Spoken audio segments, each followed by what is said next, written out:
좋으신 주님께서 주시는 위로와 평안과 새롭게 하시는 은혜가 성도 여러분과 함께하길 바랍니다. 오늘 데살로니가 후서 편지를 우리는 함께 읽어봤고 누가복음의 말씀을 함께 읽어보았습니다. 데살로니가 교회가 편안하지 않습니다. 잘못된 가르침과 환경 가운데 속에 여러 어려움을 갖고 있습니다.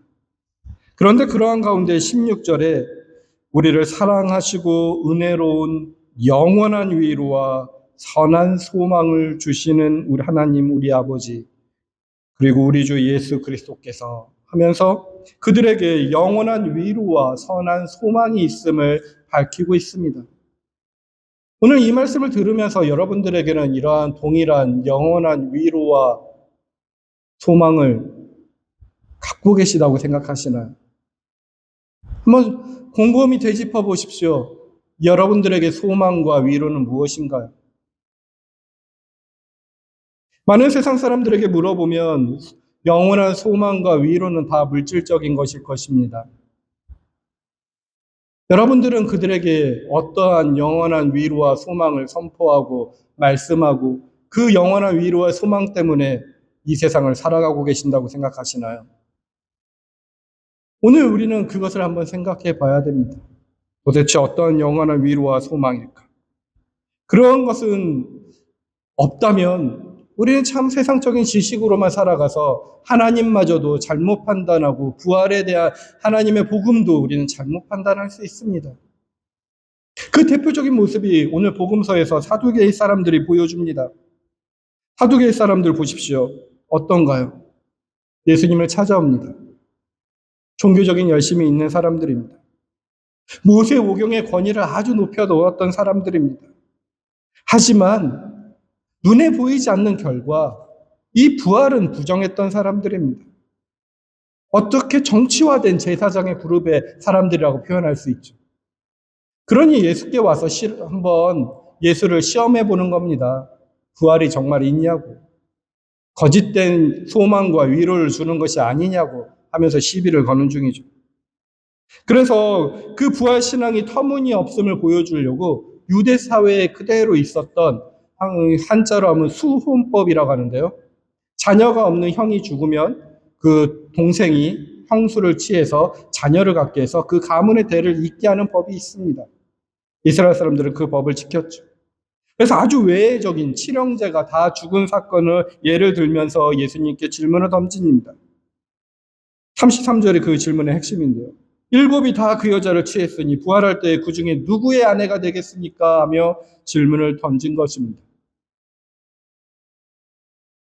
이들은 부활을 경험하지 않았습니다. 부활에 참여해보지도 못했습니다. 부활이라는 다른 차원의 사건을 현 차원 속에서 고민도 못 해봤습니다. 그러니 여전히 자신의 사건과 자신의 환경에 있는 생각을 연장해서 생각할 뿐입니다. 치명적인 논리적인 오류가 있습니다.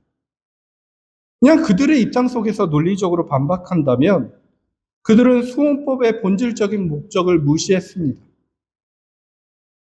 율법에 기록된 수혼법은 죽음이 전제된 세상에서나 있는 법입니다.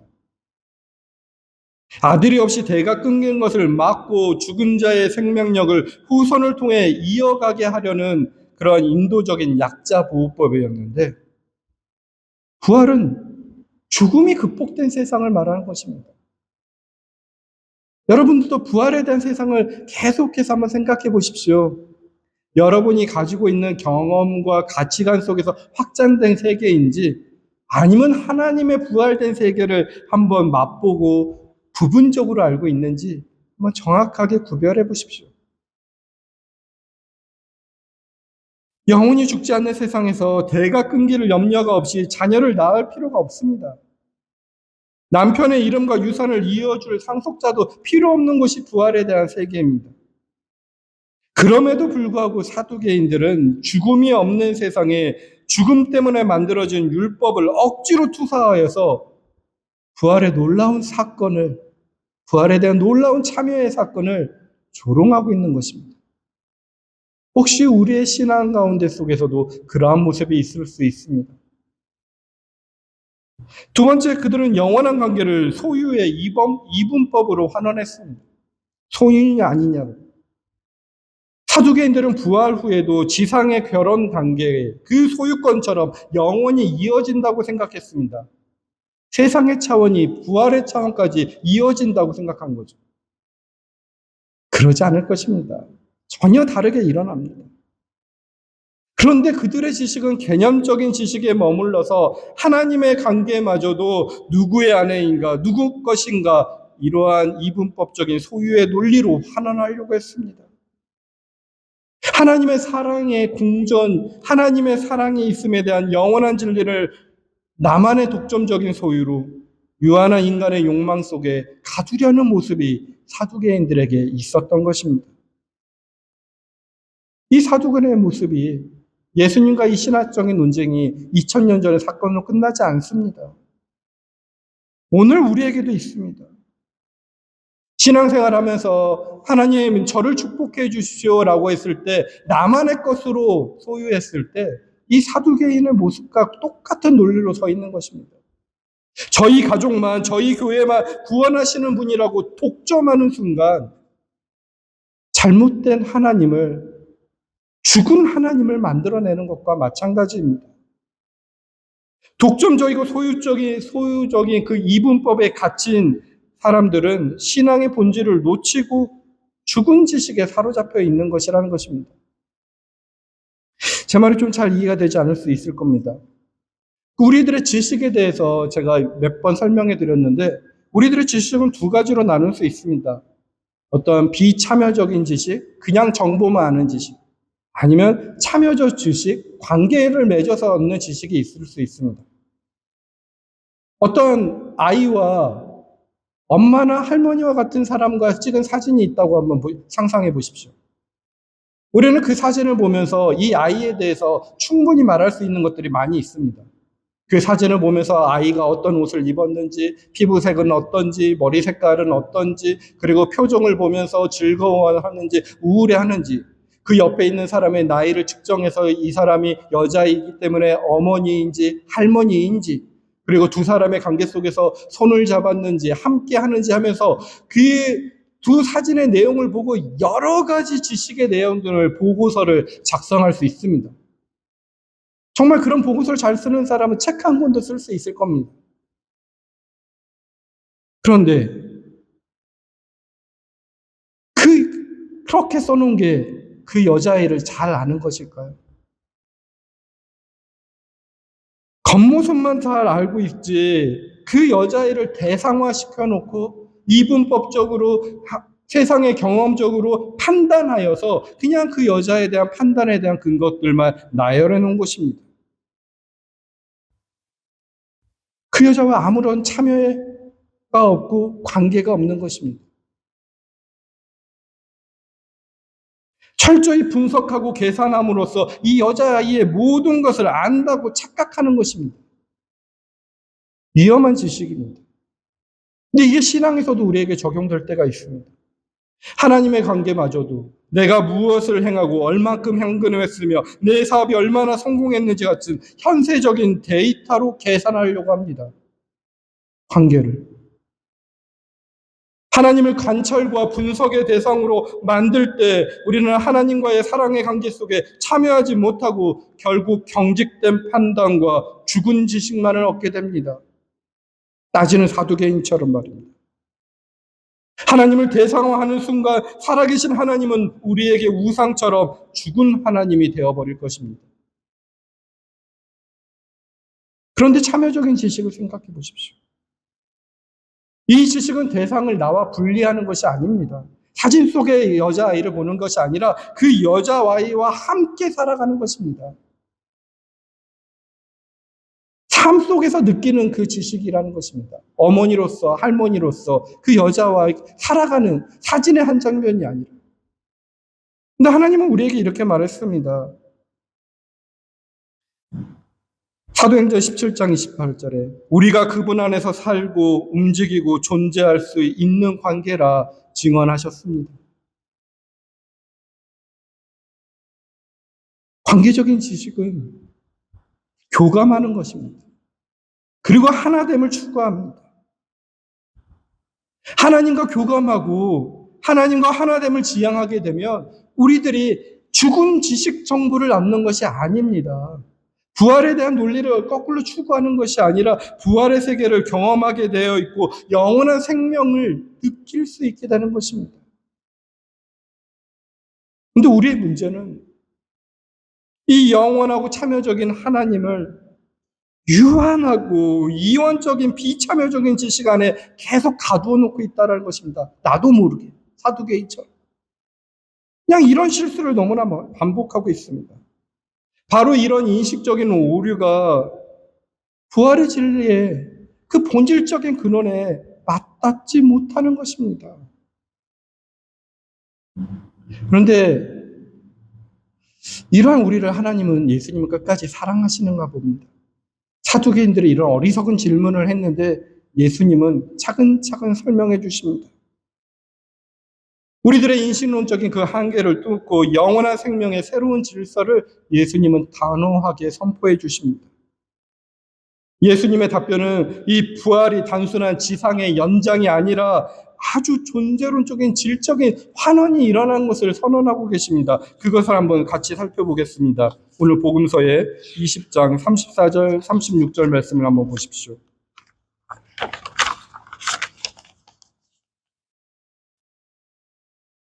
34절 36절입니다.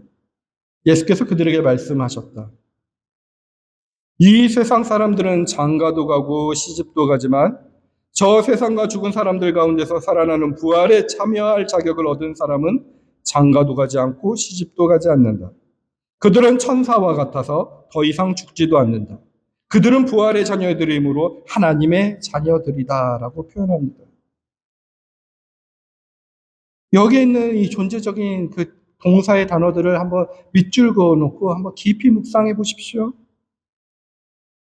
이 세상 사람들은 장가도 시집도 가지만 부활에 참여할 자격을 얻은 부활에 관계 맺는 사람들이라는 것입니다. 부활이라는 지식이 나에게 딱 주어지는 것이 아니라 이 부활의 사건에 참여하게 된다는 것입니다. 이 부활의 참여를 계속 묵상해 보십시오. 씹어 보십시오. 넓은 차원의 세계에 우리 여리던 여린 이 2차원, 3차원, 4차원밖에 안 되는 우리가 저 넓은 차원의 하나님의 부활의 세계에 참여하게 된다는 것입니다. 놀라운 일인 것입니다. 이런 종교적인 심성이 있어야 됩니다. 그러면 혼인제도가 파괴됩니다. 사실 혼인제도는 죽음이 전제된 이 세상 속에서 그냥 우리의 유한한 존재가 후손을 통해서 한번 쭉 이어지면 좋지 않을까라는 열망 가운데 나온 것이 아닐까요? 정확히 내릴 수는 없지만 여하튼 죽음이 전제된 세상 속에 있는 결혼이란 제도입니다. 그런데 부활을 참여하게 되면 그런 존재적인 차원으로 살 필요가 없다라는 것입니다. 죽음에 대응하게 만든 제도는 더 이상 필요 없는 존재가 됨을 예수님은 선포해 주십니다. 또한 두 번째 보시면 36절에 천사와 같아서라고 표현합니다. 천사와 동등한 존재가 된다는 것입니다. 이것을 우리 땅 안에 속에서 내 경험에서 볼 수 있는 천사라 생각하지 마십시오. 하나님과에서 조금 더 차원이 다른 천사를 상상해 보십시오.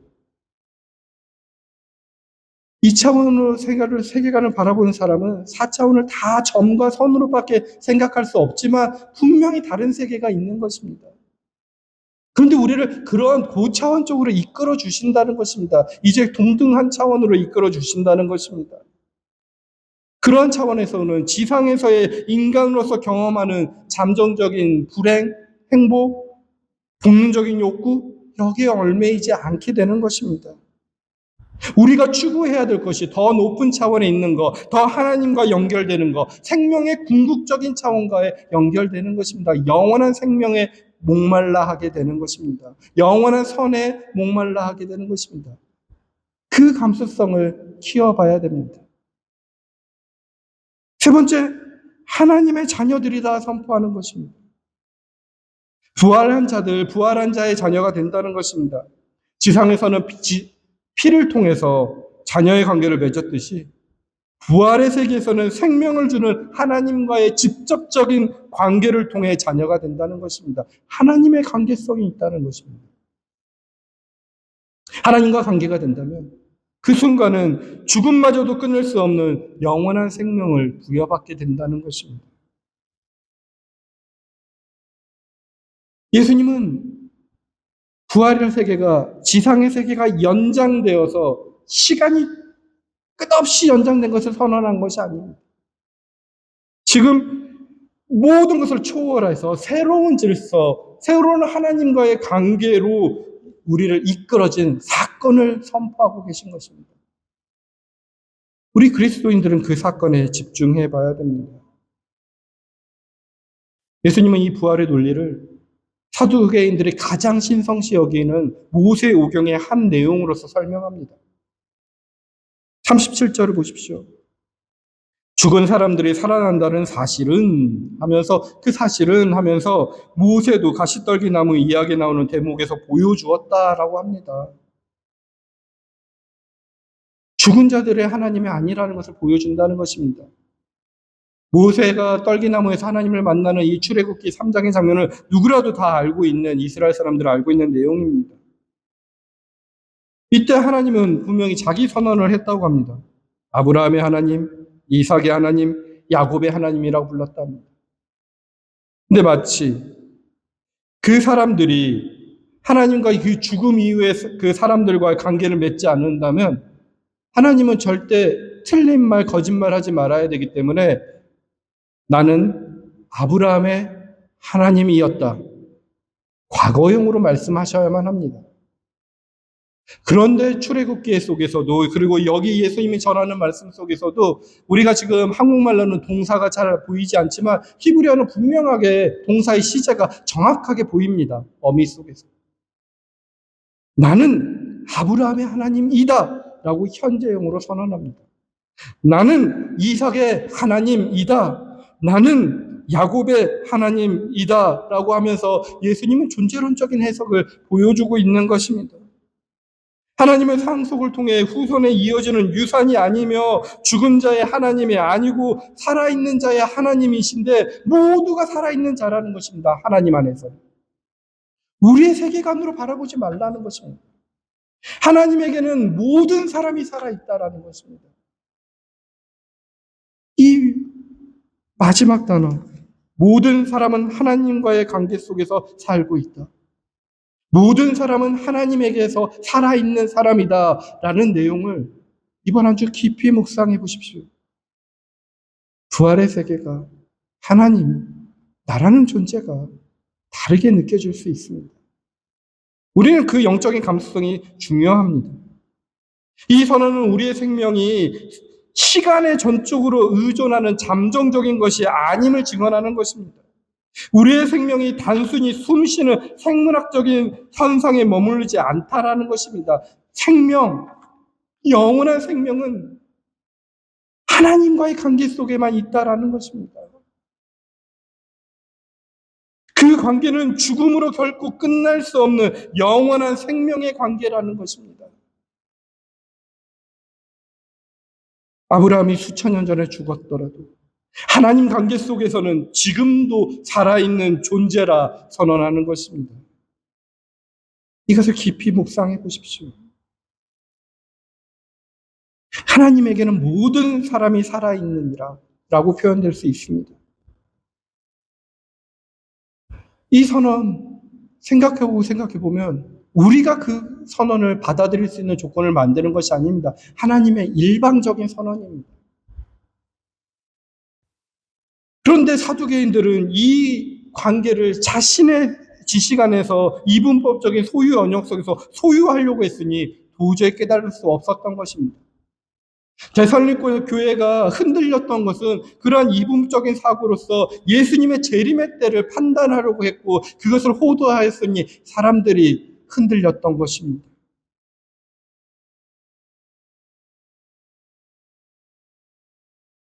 그러니 데살로니가후서 본문을 한번 살펴보십시오. 1절 말씀, 오늘 주어진 2장 1절에 보시면 이렇게 말씀하십니다. 형제자매 여러분, 우리 주 예수 그리스도께서 다시 오시는 일과 우리가 그분 앞에 모이는 일을 두고 여러분에게 간청합니다 라고 합니다. 주님의 오심도 사두개인처럼 시간적인 관념, 우리들의 인생 속에서 생각할 수 있는 이분법적인 사고로 생각하지 말라는 것입니다. 다른 차원에서 생각하라는 것입니다. 근데 주님의 그 오심을 두 가지로 이야기합니다. 예수 그리스도가 다시 오시는 일, 강림하는 일. 그리고 우리가 그분 앞에 모이는 일로 이야기하는 것입니다. 모이는 일도 한번 깊이 묵상해 보십시오. 관계입니다. 하나님 앞에 우리들이 일방적인 사건이 일어나는 것이 아니라 관계의 의미성을 던져줍니다. 근데 문제는 데살로니가 교회들이 이 재림에 대해 소망을 영이나 말 혹은 이 바울이 보낸 편지를 통해 대상화된 지식으로서만 자꾸만 활용했기 때문에 문제가 된다는 것입니다. 내 안의 지식으로, 대상한 지식으로 분석하고 계산하는 오류에 빠졌던 것입니다. 우리가 하나님의 관계를 그냥 사진이나 개념으로 소유하는 이분법적인 태도는 늘 불안함과 혼란을 낳게 되어 있습니다. 종말은 내게 복이 올 때인가? 혹은 언제쯤 닥칠 심판인가? 라고 계산할 때 영원한 관계는 사라지고 맙니다. 근데 바울은 주님의 오심을 모임이라고 선언함으로써 재림이 분석의 대상이 아니라 관계의 참여임을 분명히 하셨습니다. 이는 죽음마저 끊을 수 없었던 하나님의 관계가 이제 영원한 부활체로 옷 입은 비이원적인로 하나 되는 사건이 되는 것입니다. 우리가 이 회복은 우리의 불완전한 계산과 예측을 넘어 오직 하나님의 거룩하신 선택과 주도권 속에서 완성될 수 있다는 것을 희망해야 되는 것입니다. 이게 왜 희망이 되냐면 이 관계 회복의 근거가 우리에게 있지 않고 하나님에게 있다는 것이 엄청난 복음의 메시지입니다. 하나님이 어떤 분이신가? 복음서에서 예수님께서 사두개인들에게 출애굽 그 3장의 모세 이야기를 던졌는데요. 그때 그 장면을 돌아가서 한번 더 생각해 보면 하나님이 어떤 분이신지 우리는 더 잘 알 수 있습니다. 그 출애굽기 3장 7절에 하나님은 이렇게 말합니다. 여호와께서 이르시되 내가 애굽에 있는 내 백성의 고통을 정령이 보고 그들의 감독자로 말미암아 부르심을 듣고 그 근심을 알고 다가왔다고 표현합니다. 하나님께서 모세를 부르시기 전에 했던 관계의 주도적인 행동들이 우리가 행동하기 전에 하나님이 이미 그들을 보고 계셨고 그들의 부르심을 듣고 계셨고 그들의 근심을 알고 있었다고 합니다. 근데 여기서 알고도 야다란 단어를 썼는데 절단코 정보적인 지식, 대상화에 대해서 그들의 객관적인 지식의 내용을 알고 있었다는 것이 아니라 관계적으로 알고 있었다는 것입니다. 그들의 진정한 고통, 그들의 전체적인 그 불안함을 다 알고 계셨다는 것입니다. 친히 경험하고 계셨다는 것입니다. 근데 이 사실이 우리가 부활을 영원한 생명으로 확신할 수 있는 가장 강력한 근거가 됩니다. 우리의 구원이 우리의 의로운 행동이나 아니면 우리의 간절한 요청, 주님의 오심을 계산하는 대상화된 지식에서 시작한 것이 아니라는 것입니다. 우리의 관계의 회복은 하나님께서 우리를 먼저 보시고 하나님께서 먼저 들어주시고 하나님께서 먼저 관계 맺음 알아주고자 하는 거룩한 주도권에서 시작되었다는 것입니다. 이걸 믿어야 됩니다. 이것이 바로 죽은 자의 하나님이 아니라 산 자의 하나님이시라는 증거고 이 주도권적인 사랑 안에서 우리의 생명은 영원히 살아갈 수 있는 존재가 되는 것입니다. 바로 머릿속에 안 들어오더라도 이번 한 주 깊이 묵상해 보십시오. 하나님께서 우리를 먼저 아신다는 것입니다. 그런데 이 거룩한 주도권이 또 그 모세를 부르는 장면 속에서 하나님의 이름을 통해 영원한 관계의 확증을 주십니다. 모세가 80세의 노인입니다. 40세의 그 외국의 왕자가 아니었습니다. 힘이 빠질 대로 빠진 자입니다. 도망칠 대로 도망치는 자였습니다. 모든 힘과 희망이 사라진 자였습니다. 가시떨기 나무가 불타는 것은 자신의 그 가시떨기 같은 인생, 연약한 인생에 타는 것처럼 보였을 것입니다. 근데 하나님을 소명을 받고 내가 누구이기에 바로에게 가며라며 출애굽기 3장 11절에 자신의 무력함과 부적격성을 토로합니다. 그러나 하나님은 모세의 자격이나 능력을 묻지 않으시고 이 약속을 하나님의 이름을 통해 선포합니다. 출애굽기 3장 12절에 보면 내가 반드시 너와 함께 있으리라. 이 약속이 하나님의 이름을 통해 또한 선포됩니다. 하나님의 모세에게 주신 이름은 나는 스스로 있는 자, 곧 야훼다라고 합니다. 내가 함께하는 자라는 것입니다. 스스로 있는 자라는 것입니다. 마틴 부버는 나는 거기 있을 자로서 그 자리에 있을 것이다 라는 역동적인 약속으로 해석합니다. 그렇다면 하나님이 어떤 분인가요? 영원한 내재성을 가지신 분입니다. 과거에만 계셨던 분이 아니십니다. 그 이름은 하나님의 시간과 공간을 초월하신 분이라는 것입니다. 동시에 우리가 무력하여서 혼자라고 느낄 때에도 내가 반드시 너와 함께 있겠다라는 약속을 하신 분이라는 것입니다. 과거에도 있었고 우리의 미래에도 있었고 영원히 나와 함께 하신다는 분이십니다. 그 약속의 이름이 예수로 태어나셨습니다. 그 동행의 관계 속에서 아브라함, 이삭, 야곱의 생명이 지금도 살아있는 존재로 보존되는 유일한 근거가 되고 우리의 존재는 하나님의 관계가 끊어지는 순간 소멸하겠지만 하나님이 나는 너와 항상 함께 있겠다고 자신의 이름으로 약속하셨기에 우리는 영원히 살아있게 되는 것입니다. 그러므로 하나님에게는 모든 사람이 살아있느니라라는 명제는 우리의 생명이 하나님의 영원한 약속 안에 안전하게 동행하고 있음을 확증하게 되는 것입니다. 이 확증이야말로 우리의 생활의 고난과 삶의 끝자락에서 느끼는 불안을 깨뜨리고 영원한 소망을 갖게 하는 최종적인 근거가 되고 최종적인 약속이 되는 것입니다. 이것이 영원한 우리의 소망이 되는 것입니다. 혹시 이런 소망을 가지셨나요? 안 가지셨다면 걱정하지 마십시오. 불안한 우리를, 모자란 우리를 하나님이 언제나 함께 계십니다. 우리가 그 하나님께 다가가지 못하기 때문에 예수 그리스도께서 이 땅에 친히 오셔서 하나님께로 우리를 인도하십니다. 우리는 그분을 믿고 나가는 것입니다. 이미 이러한 소망과 희망을 가지셨나요? 그러면 오늘 마지막 바울의 말씀처럼 16절에 보면 이렇게 17절에 보시면 이 말씀을 기억하셔야 됩니다. 우리를 사랑하시고 은혜로 영원히 위로와 선한 소망을 주시는 하나님 우리 아버지와 우리 주 예수 그리스도께서 친히 여러분의 마음을 격려하시고 모든 선한 일과 말에 굳세게 해주기를 빕니다. 라고 기도합니다. 저도 같은 마음으로 저와 여러분을 위해 기도합니다. 하나님께서, 예수님께서 친히 우리를 위해 기도할 것입니다. 우리가 모든 선한 일과 말에 굳게 서기를. 그 선한 일과 말은 무슨 일일까요? 하나님이 해준 약속입니다. 연약한 우리가 하나님을 배반했던 우리를 용서하여 주시고 사랑의 관계 안으로 끌어당긴 선한 일입니다. 그 일들을 우리가 이 땅 속에서 하는 것입니다. 나와 관계가 깨어진 모든 존재와 관계를 회복하는 일에 선한 일과 모든 말을 해보는 것입니다. 내가 나를 미워하고 관계를 깨어진 사람에게 오늘 용서하고 오늘 사랑의 관계로 만들어보는 것이 오늘 우리가 해야 할 일입니다. 그 힘이 우리의 힘으로 가능치 못하니까 기도하는 것입니다. 그때 친히 하나님과 예수님께서 우리와 함께 하시면서 그 일을 이루게 하실 것입니다. 말씀을 마무리하겠습니다. 사랑하는 성도 여러분, 오늘 우리는 누구의 아내가 되겠냐는 사두개인의 유한한 질문을 넘어 하나님에게는 모든 사람이 살아있다는 예수님의 영원한 존재론적인 선포를 들었습니다.